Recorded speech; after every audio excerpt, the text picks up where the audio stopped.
Thank you to the curators for your talk just now. I feel like it's very much a generous invitation to be in conversation, and I hope that there is time for dialogue. So the title of my keynote this evening is South by East Axis, Race, Art, Geology. And yeah, it's just an honor to be here. I work just a block away at Hunter College, where, as Carla mentioned, I'm an associate professor. So I work in the Department of Africana, Puerto Rican, and Latino Studies.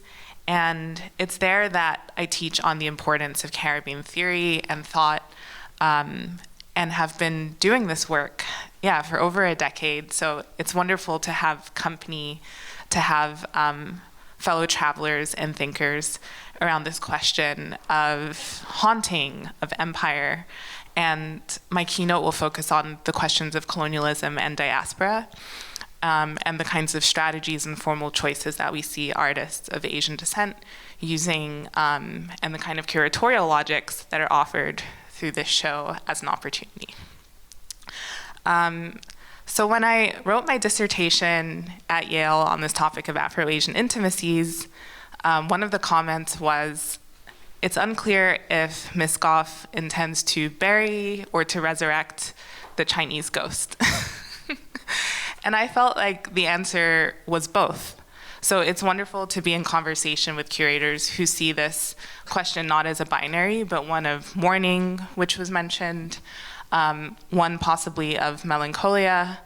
And I guess I offer 4 sections of analysis, and I just want to give you the overview so you can get a map of where we're going tonight.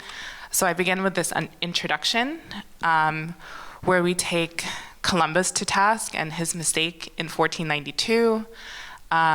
So each section will be about 10 minutes or so, just to give you a sense of where we're going. Second, I'll be looking at the question of the Caribbean as method, which is to say that I'm in conversation with Kwan Sing Chen and his notion of Asia as method, and to think about what that offers us. And then third, I'm very interested to think through what the curators are offering us as far as Latin America's geometries, and how this really challenges the kind of triangulation that we see in the United States.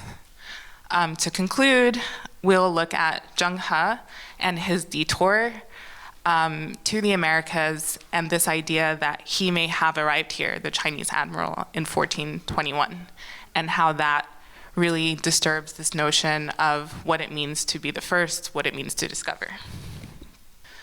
So to begin with, Columbus's mistake is one that shows us the kind of economies of maybe a curatorial mindset or logic of scarcity, which is one of discovery, which is one that we're called to think of every October, because it is said that on October 12th in 1492, he arrived in America.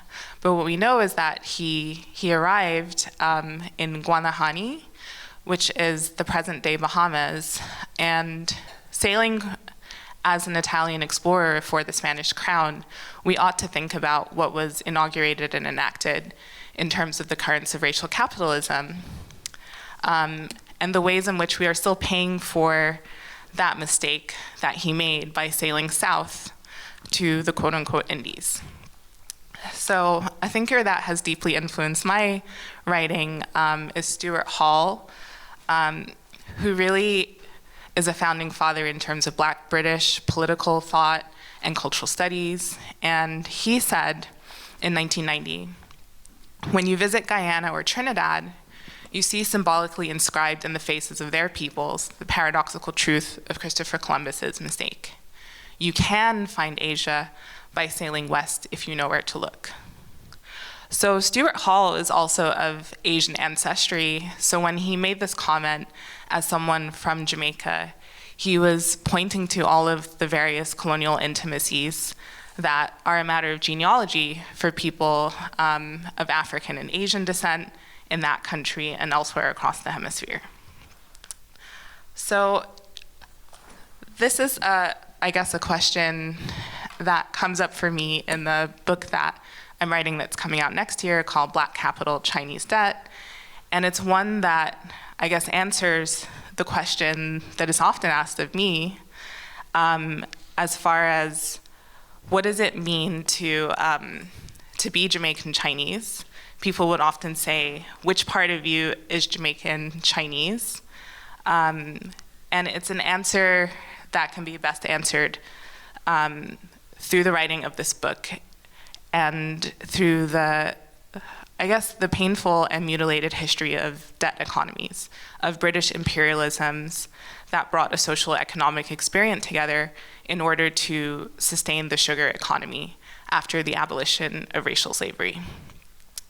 So Chinese laborers were imagined as a solution and were imported as a barrier race between the black majority and white minority in Jamaica, which is where my mother is from. But there's almost 200 years of history and presence of the Chinese in Jamaica. So the question of the appearance of the Asian subject in the Caribbean and Latin America is one that forces us to look at different timelines. And if we look to Asian notions of temporality, we might find nonlinear strategies, which I would argue that the various artists that we look at in the show offer us as well. People often wonder, what is a black woman doing up here speaking about Asian art? And it's interesting that a white man would not necessarily be questioned when we consider area studies and the kind of Orientalism of that field of study. So I've been told at my previous job where I worked at Cornell University, Tao, you are illegible. And I always question legible to whom? So as a retort, I would say that in the Caribbean, what is legible as Asian or black in terms of race is a far more complicated question than the kind of binaries that we see in the United States. And it's quite incredible that the curators are giving us a way to problematize what Asia means. Is Asia a race? How do we fit under this umbrella? The question of India, Columbus's mistake of the Indies, the question of Japanese empire in Brazil and the Americas, the fact that Columbus thought he was arriving in Cathay, China, when he set sail, as well under this umbrella, which was really heartening to see. We have artists from Indonesia, so Southeast Asia, the East Indies, Java, and also North Korea and South Korea. So it's really incredible what the curators have done to bring all of these Asian identities under one umbrella. The way that I choose to approach these questions is also in a dialogic manner, and I think it's really wonderful. You should watch the video, if you haven't, on YouTube of the curators talking about what it means to have these artworks in conversation. But the way that I choose to create this dialogue is in a layered manner, and this is the question of geology that has really preoccupied my research in terms of art history over the past, I guess, 4 years or so. So I turn to this notion of racial sedimentation, which is a way of understanding the history of guano in the 19th century and Chinese laborers in Peru who were forced to take their own lives in what is, again, a mutilated history in which they were tricked, in many cases, in coming to Peru to labor and to mine guano. So this is a climate history, this is a labor history. It's a brutal history through which many Chinese men died, and it seems to be one that is forgotten cyclically. So in excavating this history, we begin to see that the question of Asia in the Americas is actually not just one of race and racialization, but also of biomatter. It's a question of burial, it's a question of materiality, it's a question of ecology, and those who died and actually became part of the hemisphere. So I argue that within this bedrock of the hemisphere, there are these sedimented layers, and race becomes this kind of process, a kind of metamorphosis of becoming part of the hemisphere, and this is the claim that Asians are able to make on top of the foundation of indigenous presence and survivance, as well as the layer of African racial slavery. So then on top of that layer, we have the presence of Asians brought as replacement laborers for enslaved African labor. Added to that, there are Middle Eastern histories. There are many layers to the hemisphere. And to look at this question geologically offers us a different kind of timeline. So I see these themes represented in the show, and it's exciting to think about sediment and the ways that organic material is used as a strategy by many of the different artists. So to Columbus is a verb, right? And this is something that I take on in the periodization of my book that's forthcoming, Dark Laboratory, which Carla mentioned. So I think we should hang on to what Stuart Hall said about Columbus, and again, to what it meant for him to make this mistake, sailing south to the Indies, and how it is that we are still paying for the price of that fallacy. Another, I guess, important or influential text that I would mention is The Intimacies of Four Continents by Professor Lisa Lowe, who teaches at Yale, and she really gives us a way of understanding the political economy of these questions of the 19th century. And again, this kind of elision of this history and the cycle of forgetting Afro-Asian intimacies. So curatorially, these questions have been asked. I guess the show was in, I believe, 2018, Circles and Circuits, Chinese Caribbean Art, and there was a part 1 and part 2, which was a collaboration on the West Coast between Stephen Wong and Alex Chang, and there's also a smaller show in 2022 at the Ford Foundation Gallery, curated by Andil Gosin, of 4 artists representing the genealogy of racial indenture, so the debt economy that arose out of Asians being brought to labor on plantations in the Caribbean. But I think this show does something different, which really is an opportunity to think against the logic of scarcity and actually to think about abundance.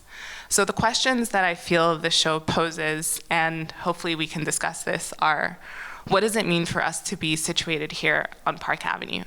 What does it say of diplomacy and diplomatic relations between Asia and the Americas? And yeah, how do we define Asia? So do we see Asia as a continent in terms of the intimacies of continents? Is Asia a race? Is Asia simply a geography? Do we include Russia within this definition? Third, how do we define the Americas? This institution answers that question, and I think the S at the end of Americas is pregnant with a lot of meaning when we consider the way that the United States takes up so much oxygen in every conversation, when this notion of America as a continent has always included the Caribbean and Latin America. But the S does a lot of work that we can work through. So my question was, is this the first occasion that these 3 institutions have collaborated? So that being Asia Society, Asia Art Archive in America, and America's Society. And it's great to know that I guess there was an earlier moment at which, I guess a decade ago, Asia Society was in conversation and collaboration with America's Society. So I think more of these collaborations allow us to broaden and to be inclusive as far as the resources and the funding that are required to actually put on a show of such scale and magnitude. So if we shift now to the Caribbean as method, I would introduce the work of Kamau Brathwaite, the Bayesian poet, and the ways in which he pushed us to look vertically instead of horizontally as far as an axis of analysis. So he famously said in one of his poems, "The unity is submarine." And this is the ways in which I have taken geology as a mode of analysis for how we might look geographically. So once we look along this y-axis, we begin to see that there are different shifting tectonic plates which form different boundary points and racial fault lines. So just as Kwan-Sing Chen used Asia as method to critique the motives of imperial histories, both of Japan and the United States, we can look to how the Caribbean becomes, through the archipelago or the island, a way to critique colonial narratives. And we can also raise the question of diaspora, because it is not always as innocuous as it might seem. So Wilfredo Lam really is the cornerstone of this interrogation as I see it, and his painting downstairs is really incredible in how it sets the stage in a foundational and geologic way, and for those who are able to understand his heritage and understand the African poetry that lives within all of his different works, there's a kind of encoded sense of Cuba and its bedrock in terms of the sugarcane that we see here in La Jungla, which is in the MoMA collection. But there's also the question of what is legible in Cuba as Chinese or not, because even though his last name is Lam, many people were not necessarily aware that he was of Chinese ancestry. So he was often spoken about as being the Black Picasso, and his response to that shows us the kind of strategies that he and other artists modeled in terms of how they were read versus the kind of work that they were doing. So he said, "I believe my paintings reflect our life, our complexes, and the idiosyncrasies of our people, our climate, and geography, with their beauty and violence, the cacophony which characterizes our common condition." So Lam said this in 1954, and just a year later, he paints Here on Earth, which is downstairs. And yeah, there's much to contend with in terms of the kind of temporalities which come from Chinese cosmologies, as Yuji was mentioning earlier, and also from Santeria, which is part of the, dreamscape that he shows us with these various figures. So Here on Earth downstairs, painted in 1955, really made me think about this painting that I write about, Rumor de la Tierra, and the ways in which Lowry Stokes Sims has analyzed both paintings in terms of the symbology of beauty and violence. Many saw this painting, Earthquake, or Rumor de la Tierra, as a kind of maybe Cuban version or Black version of Guernica. But there's so much more that is taking place here. So painted in 1950, we can see that he's very much in conversation with Aimé Césaire, and it's not often that you'll see Notebook of Return to My Native Land, the famous text by Césaire, without the artwork of Wilfredo Lam, because he was that integral to the Negritude movement. Such was the case, along with Suzanne Césaire, that they actually collaborated under the title of Lamière, and it just shows us this question of Asia as being integral to this understanding of islandness, to the understanding of the archipelago, from Martinique, where Césaire was from, to Cuba, and this common language of African poetry. So in this painting, I interpret a kind of birth of the wretched of the earth. We see these splayed figures, and we can interpret the earth tones that are here as part of a language and critique that that Lamb is giving of colonialism. So as much as Picasso was critiquing fascism in Guernica, Lamb critiques the fascism of colonialism in conversation with Aimé Césaire's Discourse on Colonialism in 1950. So an interviewer famously said to Lamb, "Picasso was your discoverer, your artistic godfather. They also say that your style came from Picasso's paintings." Lamb responded, "I was not influenced by Picasso. What happened is that with Picasso was that black art influenced visual arts from Europe for the first time. I'm very much indebted to Picasso for all the support he gave me, and I will always be grateful to him for this. Picasso was a fantastic guy.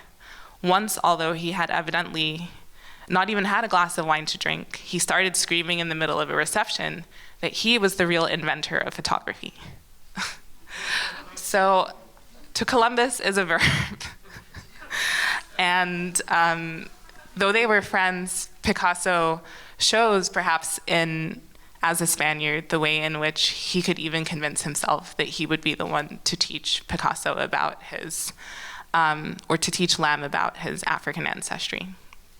So Lamb identifies this circular logic as being someone himself of African descent, and that these articulations of primitivism would actually be ones that emanate from the archipelago, from Cuba itself, and the ways in which Chinese cosmology is also embedded within Santeria, which is known to some, but not to the uninitiated. So it's fascinating then that we see in Here on Earth these earth tones, as well as symbols of the Freemasons, organization that he was a part of. The bird represents a nightmare that he had, but also bats that are indigenous to Cuba. And here we can see the island, so Cuba as an island, as part of this Caribbean as method of destabilizing this idea of the continent and the mainland. So where Césaire gives us the notebook of return to the native land, again engaging with this question of landedness, Kelly Sinapa Mary from Guadeloupe and the French Caribbean experience gives us a notebook of no return. So her inclusion within the show downstairs is really fascinating when we think about this question of diaspora and the matter of the impossibility of return in relation to negritude and what it means for her to be producing this art from Guadeloupe, especially as Guadeloupe is not sovereign. It continues to be a part of France territorially, so there's a lot at stake when we think about the theory that's coming from this island space, as well as from Martinique, and again, how it destabilizes the continental vision, but it's also this space of occupations. Maria Magdalena Campos Pons gives us the ancestralist ceremonial, so we can see the ways in which, again, artists of Asian descent are using these different strategies, formal choices of representing this question of the ghost, the apparition that is buried and not buried. In this Polaroid installation, Finding Balance, we see the kind of ornate adornment of what it means to wear these Orientalisms and to contend with these histories within Cuba. Within the art of Andrea Chung, we see a real challenging in terms of these formal choices as far as historiography, again, with the island as a way of questioning these histories.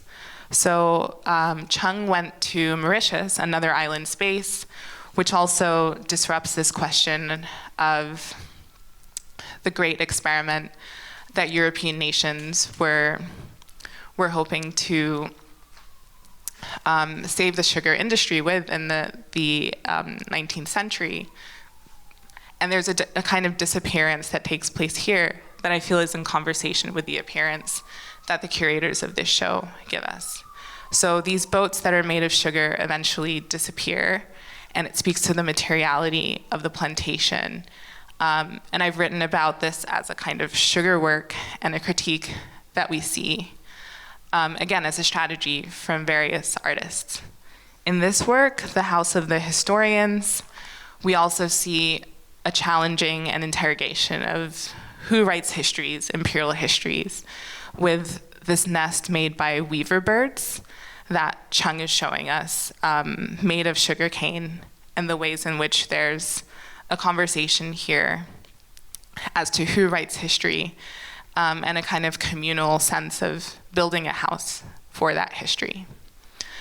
Another artist that we might think about in conversation and the dialogue of the Caribbean as method and islands is Jody Lin Ki Chow, a performance artist who shows us these ephemeral circuits of performance. And in her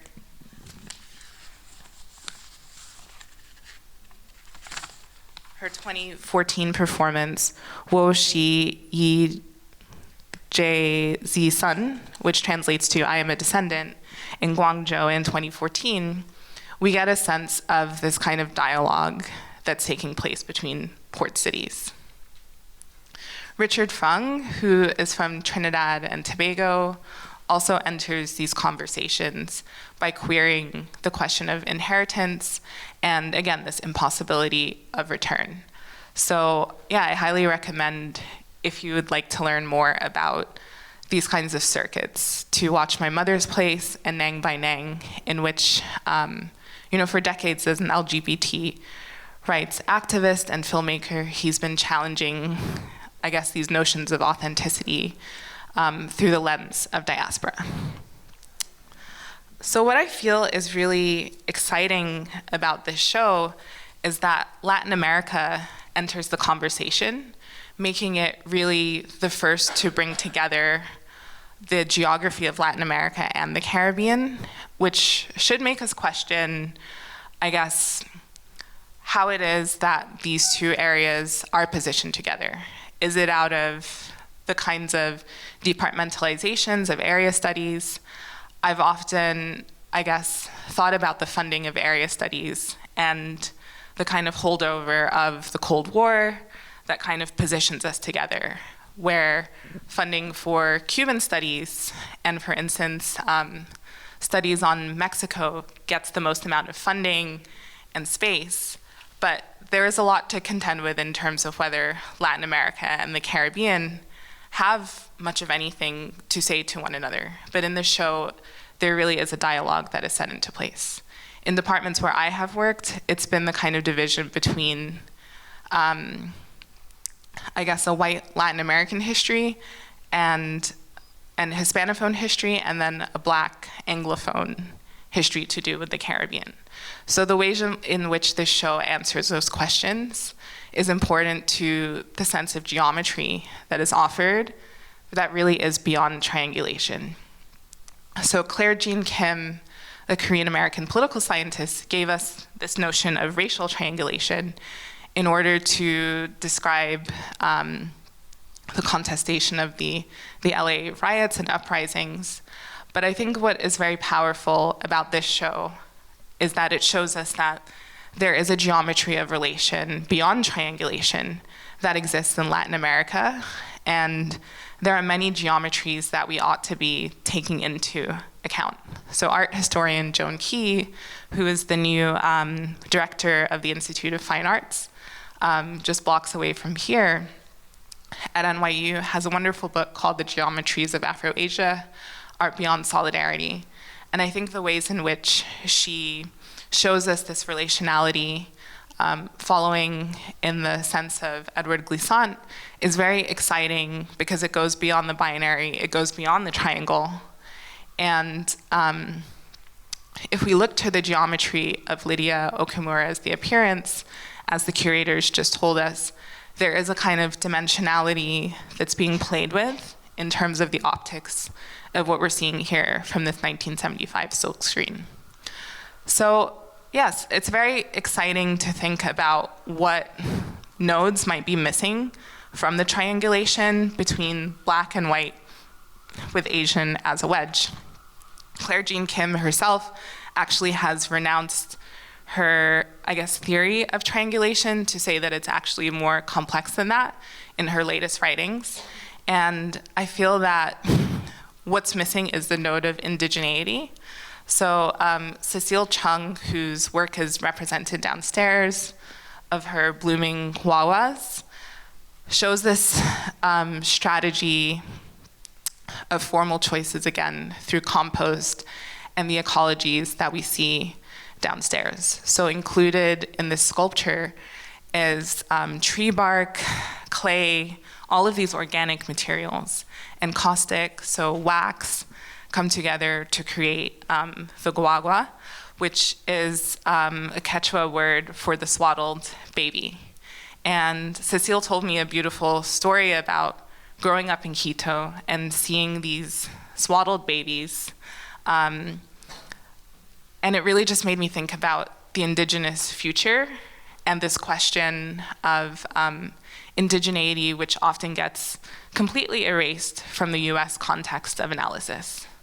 So I did my PhD in American Studies, and I was always pushing for the emphasis of the S at the end of Americas in order to understand the hemisphere, and often missing, which creates another kind of epistemic erasure, is the genocide of Native peoples, but the ways in which that was assumed to be true is something that really is being taken to task in academia today. So the myth of, I guess, genocide regarding Native dispossession of sovereignty in countries like Ecuador, where Cecile Chung is from, also in Brazil, where Daniel Leigh is from, shows us that there's another node that is missing, which is that of Native survivance. So as much as there's blackness and the question of racial slavery, whiteness from Europe, we have to contend with the foundational layer of, millennia in terms of Native sovereignty and survivance across the hemisphere.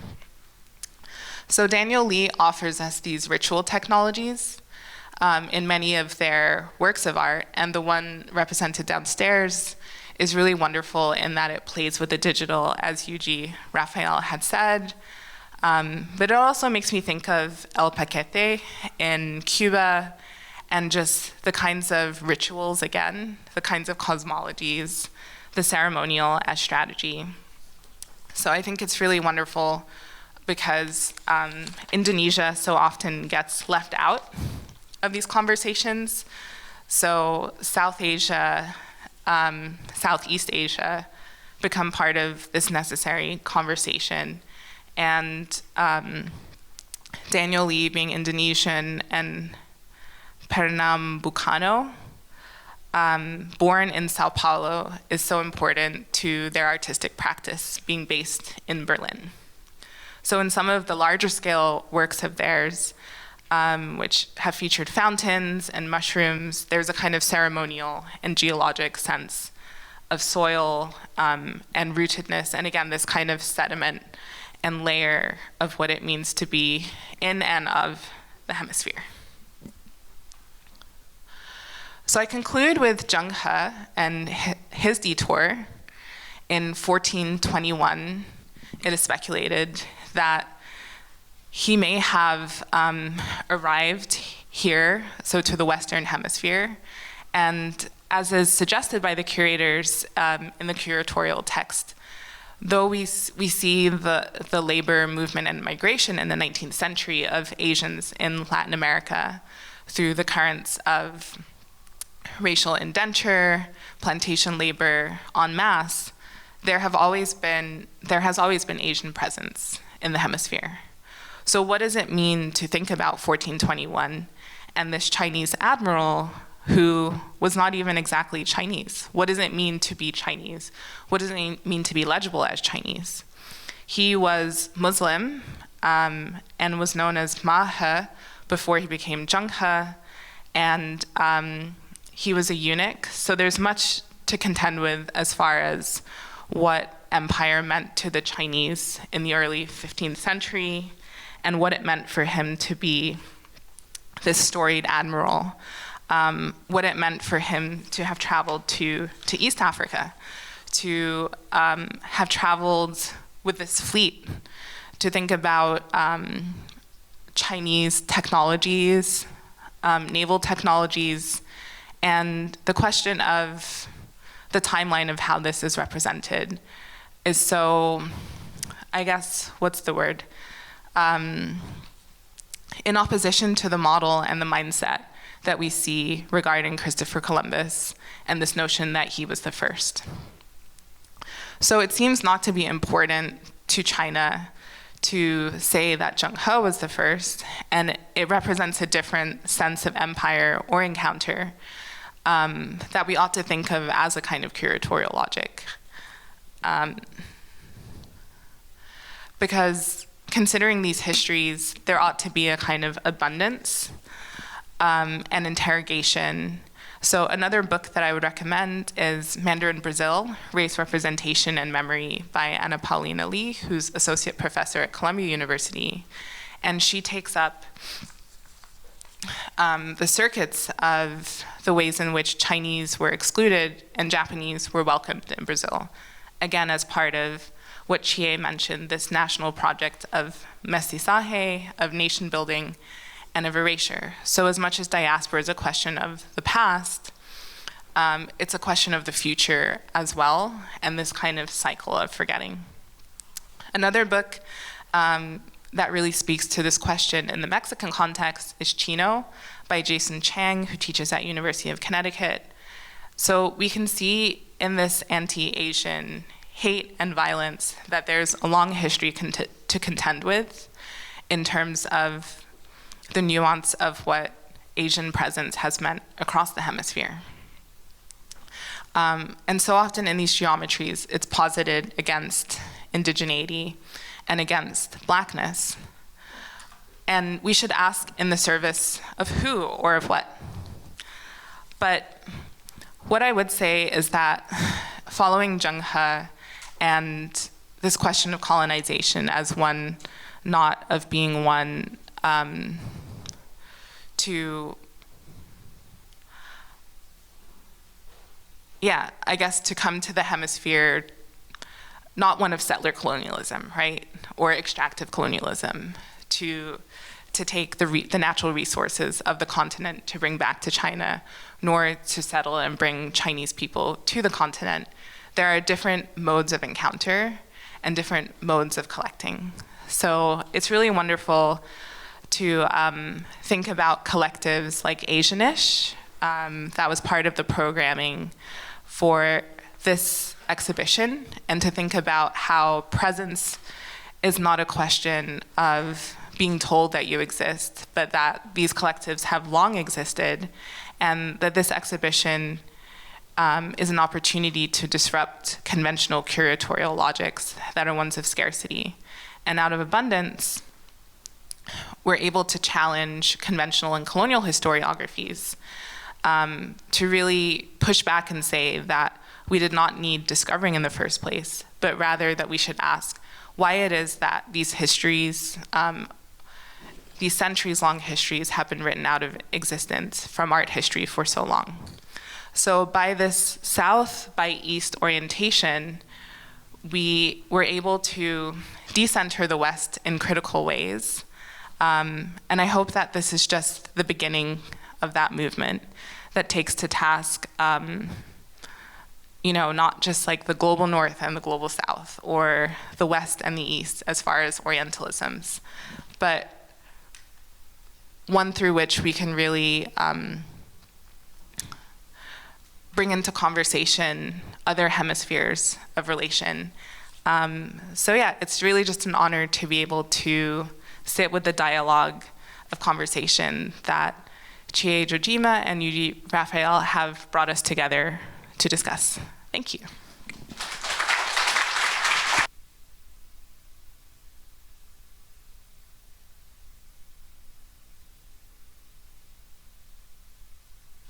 So thank you very much, Tao. Maybe we can open to 1-2 questions, if that's okay. Sure. Yes. Okay, great. So, does anyone has any questions or comments? Hello. Yes, thank you. After seeing your own work, your kind of a multidisciplinary film, everything going on in your repertoire of work, how does that work now as an author of this collective of history and your kind of in-depth diaspora? How do you squeeze that in? Thank you for that question. Yeah, I think there's a lot of squeezing in. And there are many different strategies, and I just find that artists are really doing this work in vital ways that is so visceral, that engages students to knowing about this history by looking at an artwork and really just understanding and encapsulating 500 years of history.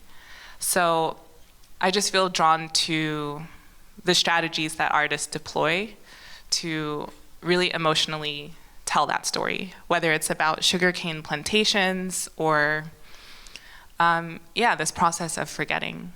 So more and more I find myself, as an educator, turning to art as a way to invite and draw students in, more than, say, a 200-page history book.